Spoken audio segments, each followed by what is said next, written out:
به نام خداوند سپندرمزدگان. امروز تاریخ 10/10/403 معتمد هستم به همراه آقای گوشه عزیز به یکی از استانهای جنوبی کشور اومدیم که اسمش رو نمیاریم.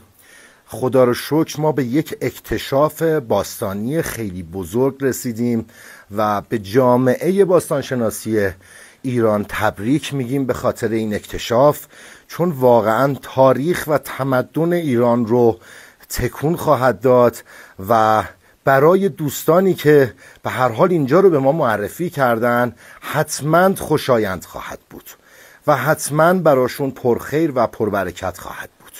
ما به دوستان و به جامعه باستانشناسی ایران عزیز تبریک میگیم و امیدواریم که این جایگاه ها به همین صورت آثارش رو تخریب نکنن، به مشکل نخوره، که بشه اکتشافشون کرد و در راستای تمدن ایران قدمی رو برداشت. ما دقیقاً در یک نیایشگاه بسیار زیبای هخامنشی هستیم.